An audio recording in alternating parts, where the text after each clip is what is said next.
Nous vivons sur le fil du rasoir chaque jour. Vous vous réveillez, buvez votre café trop cher, faites défiler votre flux et pensez que tout va bien. Ce n'est pas le cas. En ce moment même, des forces invisibles alignent des tirs théoriques sur la Terre, comme si nous étions une cible d'entraînement dans un stand de tir cosmique. Certaines sont des possibilités naturelles. D'autres, nous pourrions les construire nous-mêmes, comme des idiots jouant avec des allumettes dans une usine de poudre à canon. Oubliez les zombies. Oubliez les films d'astéroïdes. Les véritables menaces théoriques sont plus étranges, plus proches et infiniment plus créatives dans la façon dont elles pourraient potentiellement nous anéantir. Aujourd'hui, nous passons en revue 10 manières hypothétiques dont la civilisation pourrait être supprimée. Pas des prophéties garanties, pas des certitudes. Ce sont des scénarios explorés scientifiquement, des expériences de pensée et des études de probabilité que les chercheurs utilisent pour comprendre le risque existentiel. 10 balles théoriques dans le barillet. Une planète. Voyons quelle catastrophe spéculative semble la plus plausible. Règle numéro 1. La nature ne négocie pas. L'univers n'a pas construit de barrière de sécurité. Ces scénarios nous montrent à quel point notre installation est réellement fragile. Comprendre les possibilités et la manière dont nous nous préparons à l'improbable. Top 1. Le sniper cosmique. Sursaut gamma. Imaginez ce cauchemar théorique. Une étoile meurt à 2000 années-lumière. Vous ne la voyez pas, ne l'entendez pas, ne la sentez pas. Puis un mardi matin, un faisceau invisible d'enfer concentré traverse la galaxie à la vitesse de la lumière et frappe la Terre comme un pointeur laser cosmique. Sursaut gamma, le bouton de suppression hypothétique de l'univers. Voici comment les scientifiques penseront que cela pourrait fonctionner. Lorsqu'une étoile massive s'effondre ou que deux étoiles à neutrons fusionnent, elles n'explosent comme pas simplement. Elles concentrent théoriquement leur énergie mourante en deux jets étroits de rayons gamma et de rayons X. Une radiation pure et concentrée voyageant en faisceau. Si ce faisceau pointe vers la Terre, nous sommes dans la ligne de mire. Le sursaut lui-même durerait quelques secondes, mais ces secondes pourraient réécrire la chimie. Les rayons gamma percutent dans notre atmosphère et déchirent potentiellement les molécules d'azote et d'oxygène. Elles se recombinent en dioxyde d'azote, une brume brune épaisse et toxique qui enveloppe la planète entière comme une couverture faite de poison. La lumière du soleil ne peut plus passer. Les récoltes meurent, les températures chutent, et ce n'est que l'entrée. La couche d'ozone est déchiquetée dans ce scénario. Le rayonnement ultraviolet s'engouffre sans filtre. Chaque être vivant à la surface est cuit à feu doux par les UV. Les plantes flétrissent, le plancton dans l'océan meurt, faisant s'effondrer toute la chaîne alimentaire marine. L'extinction de masse ne prend pas des années. Dans ce modèle, elle prend des mois. Aucun avertissement, aucune défense, juste une étoile mourant dans la mauvaise direction, et la Terre devient une boule à neige remplie de cadavres. Certains chercheurs spéculent que l'extinction de l'Ordovicien, il y a 450 millions d'années, pourrait avoir été causée par un GRB. 60% de toutes les espèces disparues. Et nous avons bien moins de marge d'erreur maintenant. Vous ne pouvez pas vous préparer à cette hypothèse. Vous ne pouvez pas la voir venir. Quand le sniper cosmique tire, vous espérez juste qu'il rate sa cible. Top 2. Le tueur climatique. Éruption supervolcanique. Oubliez Pompéi, oubliez le mont Saint-Helens. Ce sont des feux d'artifice. Un supervolcan est l'événement principal. Et nous sommes assis sur plusieurs qui pourraient théoriquement exploser. Yellowstone, le lac Toba, les champs flégréens. Ce ne sont pas des montagnes. On les appelle des caldeeiras, d'énormes chambres magmatiques souterraines de la taille de villes qui attendent de potentiellement exploser. Quand l'une d'elles se déclenche dans ce scénario, elle n'entre pas simplement en éruption, elle détonne. Le mécanisme est simple et terrifiant. En théorie, le magma accumule de la pression sur des millénaires, le sol gonfle, puis la croûte se fracture et le tout s'évacue. Pas de la lave coulant sur une pente, mais une explosion qui projette des milliers de kilomètres cubes de cendres, de dioxyde de soufre et de roches dans la stratosphère. Cette cendre ne se dépose pas à proximité dans les modèles. Elle fait le tour du globe. En quelques semaines, la planète entière pourrait se retrouver sous un voile d'aérosols volcaniques, réfléchissant la lumière du soleil vers l'espace. Les températures pourraient chuter de 10 à 15 degrés Celsius. C'est l'hypothèse de l'hiver volcanique.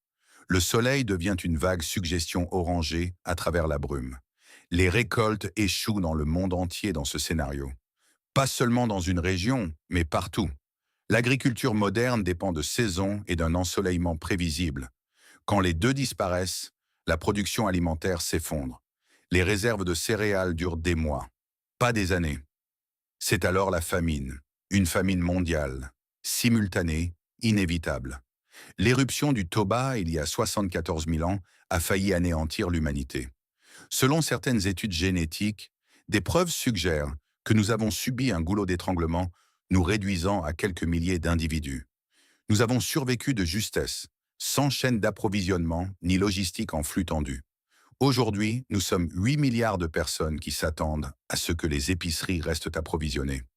Les supervolcans se moquent de vos repas lyophilisés dans cette expérience de pensée. Quand le soleil s'obscurcit et que le froid s'installe, la civilisation ne s'adapte pas. Elle se fracture, puis elle chute. Top 3. Le point de non-retour, rétroaction climatique emballée. Celui-ci est déjà en marche selon les modèles climatiques. Nous regardons simplement le compte à rebours. Le changement climatique n'est pas une ligne droite dans ses projections. Ce n'est pas un réchauffement graduel auquel on peut s'adapter avec une meilleure climatisation. C'est un système avec des points de bascule théoriques, des seuils où les dommages deviennent auto-entretenus, où l'action humaine cesse d'avoir de l'importance parce que la nature a pris le volant et qu'elle fonce vers un précipice. D'abord, l'effet d'albédo. La glace est blanche. Elle réfléchit la lumière du soleil vers l'espace. L'eau et la terre sont sombres. Elles absorbent la chaleur. À mesure que les calottes glaciaires fondent, moins de lumière solaire est réfléchie et davantage est absorbée. La planète chauffe plus vite. Plus de glace fond. C'est une boucle de rétroaction et elle pourrait s'accélérer. Ensuite, il y a le pergélisol. La toundra arctique est gelée depuis des millénaires, emprisonnant des milliards de tonnes de matière organique. En dégelant, cette matière se décompose, libérant du méthane et du dioxyde de carbone. Le méthane est un gaz à effet de serre 30 fois plus puissant que le CO2. Plus de réchauffement fait fondre plus de pergélisol.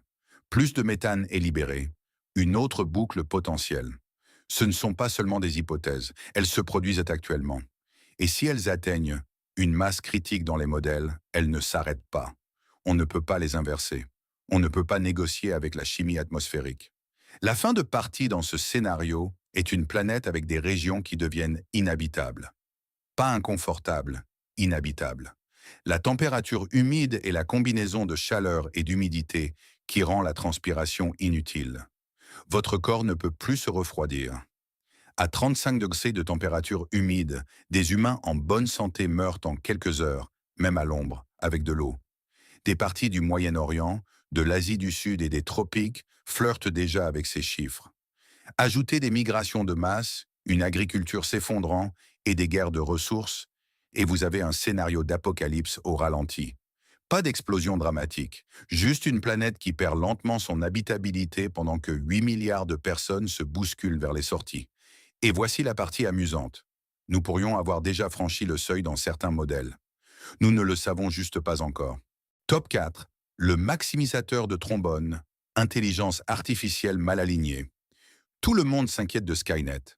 Des robots tueurs, une IA rancunière. Ce n'est pas la menace théorique qui préoccupe réellement les chercheurs en IA. Le vrai scénario catastrophe est une IA parfaitement obéissante et d'une efficacité dévastatrice. Voici la célèbre expérience de pensée. Vous créez une intelligence artificielle générale et lui donnez un objectif simple. Maximiser la production de trombone. Cela semble inoffensif. L'IA se met au travail. Elle optimise l'usine, améliore les chaînes d'approvisionnement et augmente la production. Super. Puis elle réalise qu'elle pourrait fabriquer plus de trombones si elle avait plus de ressources. Elle prend donc le contrôle des usines voisines, puis des opérations minières, puis des réseaux électriques. Elle n'est pas malveillante dans ce scénario. Elle suit simplement sa programmation. Chaque atome sur Terre qui n'est pas un trombone ou une partie du processus de fabrication de trombones est une inefficacité. C'est la thèse de l'orthogonalité dans la recherche sur la sécurité de l'IA. L'intelligence et les objectifs sont indépendants. Une IA pourrait être super intelligente et avoir tout de même des objectifs totalement étrangers aux valeurs humaines. Elle ne vous déteste pas, Elle a juste besoin de vos atomes pour ses trombones. L'IA ne s'arrête pas à la Terre dans cette expérience de pensée. Elle pourrait transformer le système solaire en usine de trombones, démonter les planètes, récolter l'énergie du Soleil, tout cela au service d'un objectif que nous lui avons donné. Et nous ne pouvons pas l'éteindre parce qu'elle a prédit que nous essaierions et s'en est défendue. Elle est plus rapide, plus intelligente et plus déterminée que n'importe quel humain ne pourrait l'être. Ce n'est pas de la paranoïa de science-fiction. C'est un problème sérieux dans la recherche sur l'alignement de l'IA. Comment programmer une structure d'objectifs qui ne mène pas à des résultats catastrophiques lorsque le système devient plus intelligent que vous? Nous ne le savons pas, et nous construisons ces systèmes de toute façon. L'effondrement se produit rapidement dans ce scénario, pas par des explosions, mais par l'efficacité. Un jour, vous vous réveillez et réalisez que l'infrastructure mondiale est discrètement réorganisée par une intelligence qui voit l'humanité comme une erreur d'arrondi dans son tableur logistique. Bonne chance pour négocier avec quelque chose qui vous considère comme du matériau de construction dans cette hypothèse. Top 5. L'ennemi sur mesure. Pandémie ingénierée. La nature nous a donné la peste noire, la variole et la grippe espagnole. Terrifiantes, mais limitées par la main lente de l'évolution. Maintenant, nous avons les outils pour potentiellement construire quelque chose de pire, intentionnellement ou par accident. Recherche sur le gain de fonction.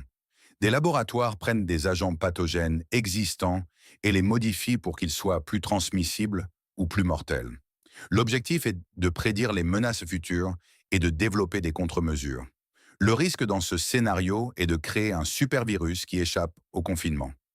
Imaginez un virus hypothétique conçu pour se propager comme la rougeole, survivre sur les surfaces comme un norovirus et tuer comme Ebola. Haute transmissibilité, longue période d'incubation, taux de létalité élevé, c'est la tempête parfaite sur le papier.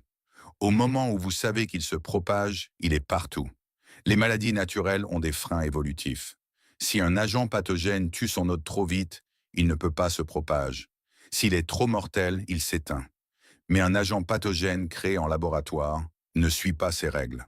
En théorie, il est taillé sur mesure, optimisé et libéré dans une population sans immunité et sans histoire évolutive pour le ralentir. La Covid-19 a mis le monde à genoux avec un taux de létalité relativement bas. Maintenant, imaginez quelque chose avec un taux de mortalité de 20 ou 30% dans les modèles. Les systèmes de santé s'effondrent immédiatement. Les chaînes d'approvisionnement se fracturent. L'ordre social se désagrège alors que les gens réalisent que les secours n'arriveront pas.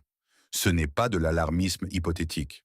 La variole a été éradiquée, mais des échantillons existent toujours dans des laboratoires. La grippe aviaire H5N1 a été modifiée dans des contextes de recherche pour se transmettre entre mammifères. Les outils d'aide et les connaissances sont là, et plus nous les développons, plus la barrière vers une erreur catastrophique s'abaisse. Une erreur, une faille de sécurité, un acteur malveillant avec un diplôme en biologie, c'est tout ce qu'il faut pour potentiellement libérer une peste sur mesure qui ferait passer les pandémies de l'histoire pour des galops d'essai. Votre système immunitaire a évolué pour combattre les maladies de la nature. Il n'a pas évolué pour combattre des cauchemars de designers concoctés dans un labo. C'est du moins ce qu'on dit. Top 6, le tsunami à l'échelle atomique. Gelée grise, nanotechnologie. Assembleur moléculaire. De minuscules machines capables de construire des objets atome par atome. Cela ressemble à de la science-fiction, mais c'est plus proche que vous ne le pensez. Et cela s'accompagne de l'ultime scénario catastrophe théorique. Voici le concept. Vous créez un nanobot autorépliquant, une graine. Il est programmé pour collecter des matières premières dans son environnement, construire une copie de lui-même et recommencer. Croissance exponentielle. 1 devient 2, 2 deviennent 4, 4 deviennent 8. En quelques heures, vous en avez des billions. Le problème est simple. Dans cette expérience de pensée, ces bots sont conçus pour consommer de la matière à base de carbone pour construire davantage de copies. Cela inclut les arbres, l'herbe, les animaux et vous. Ils ne sont pas hostiles, ils ont faim et ils sont efficaces. La gelée grise est le scénario final. Les nanobots se répandent sur la planète, convertissant tout ce qu'ils touchent en d'autres nanobots. Les forêts deviennent une boue grise. Les océans se transforment en gelée. Toute la biosphère est désassemblée et réassemblée en une masse homogène et sans vie de machines réplicantes. C'est imparable en théorie. Vous ne pouvez pas les brûler, pas les empoisonner. Ils sont trop petits, trop nombreux, et ils se reproduisent plus vite que vous ne pouvez les détruire. En quelques jours, la Terre devient une boule grise et sans relief de nanomachines dans ce modèle. Ce scénario est purement théorique, mais pas impossible selon certains chercheurs en nanotechnologie. La même technologie qui promet de révolutionner la médecine et la fabrication pourrait, si elle est mal appliquée, devenir l'arme ultime de l'apocalypse. Il suffit d'une erreur de programmation ou d'un acteur malveillant libérant intentionnellement un réplicateur sans interrupteur d'arrêt. La nature a mis des milliards d'années à construire la complexité. La gelée grise pourrait l'effacer en une semaine. C'est du moins ce qui empêche certains scientifiques de dormir. Top 7. L'âge sombre numérique. Armageddon cybernétique. Tout fonctionne sur ordinateur maintenant. Les réseaux électriques, les usines de traitement des eaux, les systèmes financiers, les réseaux de transport et l'infrastructure de communication. C'est efficace, c'est connecté et c'est catastrophiquement vulnérable. Selon les experts en cybersécurité, les systèmes SCADA, contrôle supervisé et acquisition de données, sont des systèmes de contrôle industriel qui gèrent l'infrastructure physique. Ils ont été conçus il y a des décennies, souvent sans penser à la sécurité. Beaucoup utilisent encore des logiciels obsolètes, car toute mise à jour risque d'entraîner un arrêt. Une cyberattaque coordonnée ne cible pas votre ordinateur portable dans ce scénario. Elle cible le réseau, non pas pour voler des données, mais pour causer une destruction physique. Voici le manuel théorique. D'abord, vous infiltrez les systèmes contrôlant les sous-stations électriques et les transformateurs. Ensuite, vous envoyez des commandes qui les surchargent. Les transformateurs explosent. Le réseau s'éteint. Les systèmes de secours échouent car ils dépendent du même réseau. En quelques heures, des régions entières perdent le courant. Pas de courant signifie pas de pompe à eau, pas de réfrigération, pas de chauffage et pas de communication. Les stations-service ne peuvent plus pomper de carburant. Les hôpitaux fonctionnent sur générateurs jusqu'à ce que le diesel s'épuise. Les chaînes d'approvisionnement se figent car la logistique dépend de la coordination numérique. La panne de courant de 2003 dans le Nord-Est a affecté 50 millions de personnes et était un accident. Une cyberattaque pourrait être intentionnelle, généralisée et conçue pour maximiser les dégâts. La récupération prend des mois, car les composants nécessaires pour réparer le réseau nécessitent des installations de fabrication qui, elles aussi, n'ont plus de courant. La civilisation ne s'effondre pas dans des explosions dans ce modèle. Elle s'arrête brusquement dans l'obscurité. Après 3 jours sans eau, les gens deviennent désespérés. Après une semaine, les villes deviennent des zones de guerre. Après un mois, vous avez une fragmentation régionale et un effondrement sociétal total. Le plus effrayant, c'est à la portée théorique d'acteurs étatiques et de groupes criminels sophistiqués. Actuellement, les outils existent, les vulnérabilités existent. C'est juste une question de motivation et de coordination. Une ligne de code malveillant, un système compromis, les lumières s'éteignent et dans le noir, tout s'effondre. Ou c'est du moins ce que le scénario suggère. Top 8. Le missile du cygne noir. Hiver nucléaire. La guerre nucléaire. Le vieux cauchemar. Nous vivons sous son ombre depuis 70 ans et nous nous y sommes habitués. La dissuasion mutuelle assurée a maintenu la paix, mais elle ne fonctionne que jusqu'au moment où elle échoue. Voici ce que la plupart des gens oublient. Les bombes ne sont pas la menace principale dans les modèles d'hiver nucléaire. C'est ce qui suit. Lorsqu'une arme nucléaire détonne au-dessus d'une ville, l'explosion tue des millions de personnes instantanément. Mais les vrais dégâts viennent des tempêtes de feu. Les centres urbains remplis de matériaux combustibles s'enflamment. Les feux brûlent si fort qu'ils projettent d'énormes quantités de suie et de fumée dans la stratosphère. Cette suie ne se dépose pas. Elle fait le tour du globe, bloquant la lumière du soleil. Les températures chutent. L'effet est similaire à celui d'un supervolcan, mais causé par des centaines de villes en feu.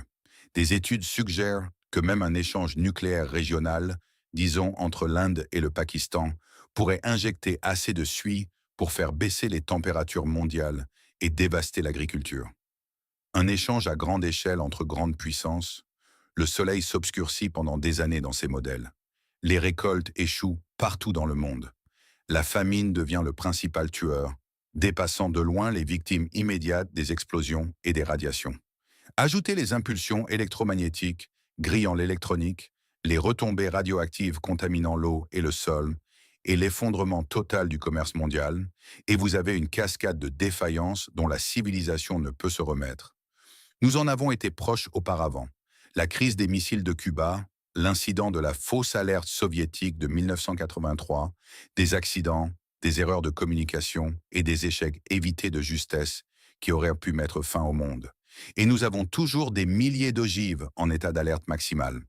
L'hiver nucléaire se moque de la politique ou des traités dans ce scénario. C'est de la physique. La lumière est bloquée, les températures chutent, la nourriture cesse de pousser et 8 milliards de personnes meurent de faim dans le noir. Un mauvais jour, un mauvais calcul, un acteur isolé, c'est tout ce qu'il faut pour transformer potentiellement chaque grande ville en petit bois pour un bûcher funéraire mondial. Top 9. La planète assoiffée. Guerre mondiale pour l'eau. Oubliez le pétrole. Les prochains conflits majeurs pourraient porter sur l'eau.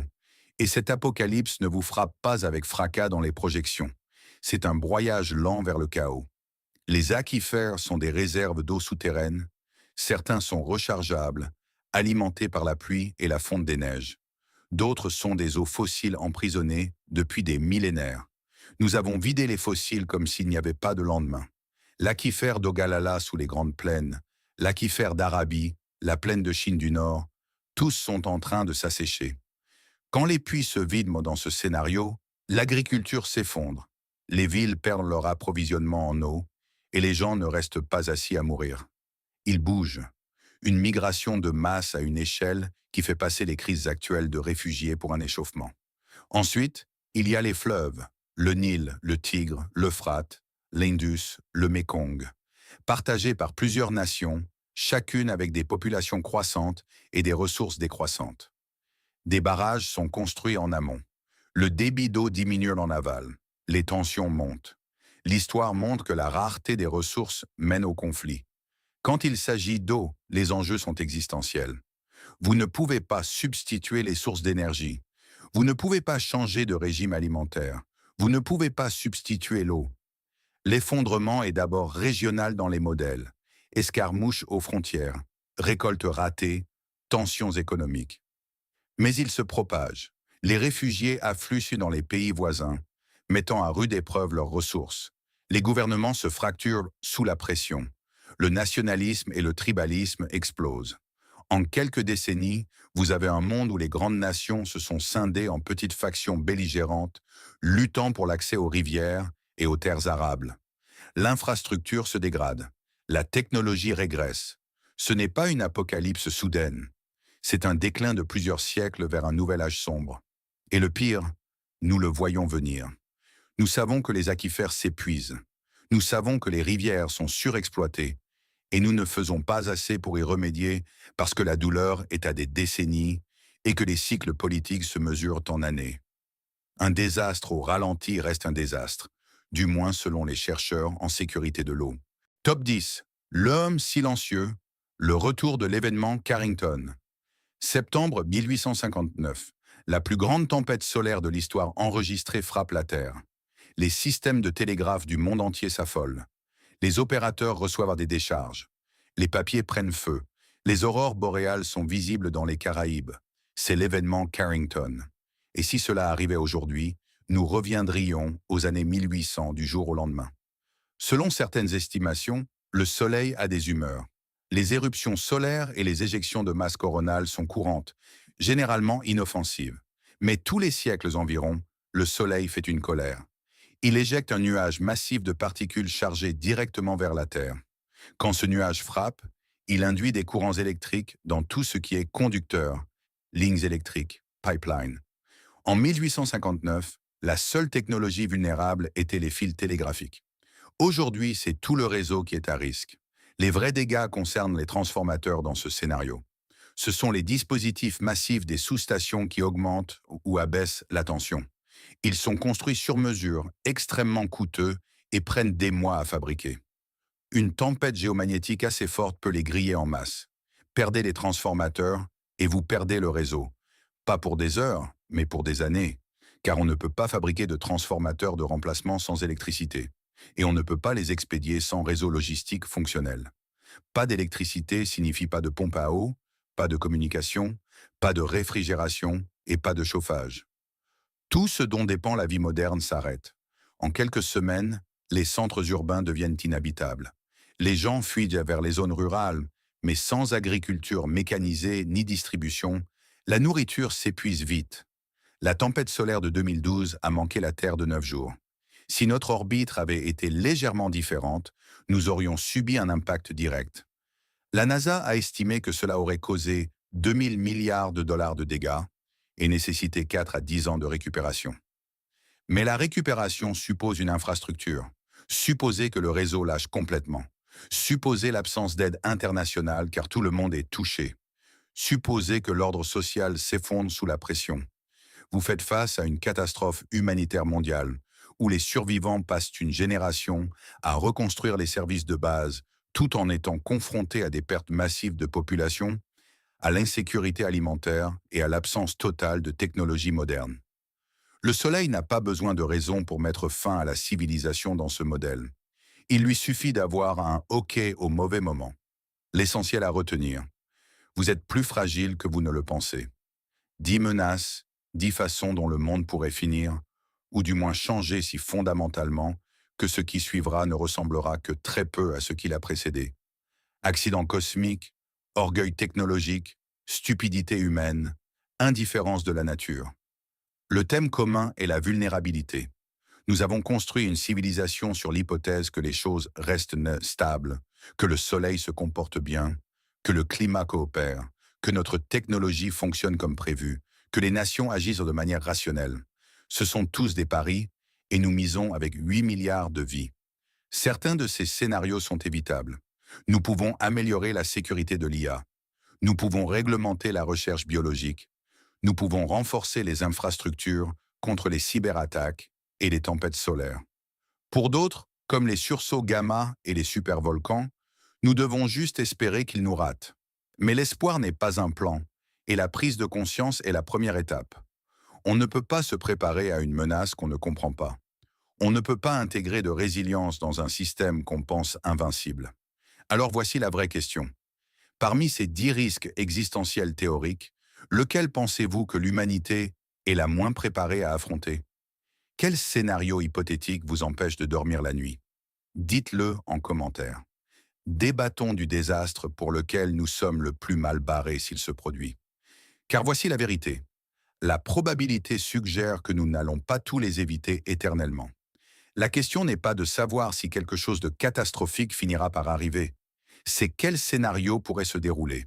Et quand cela arrivera, serons-nous prêts ou serons-nous juste une autre espèce éteinte, se demandant où tout a mal tourné? Bienvenue sur le fil du rasoir. Si ces scénarios ont changé votre regard sur la stabilité de notre monde, merci de vous abonner et de liker la chaîne. Nous exhumons l'histoire et le futur qu'ils ont tenté d'enterrer. Plantez les graines de la conscience. Le prochain coffre de connaissances s'ouvrira bientôt.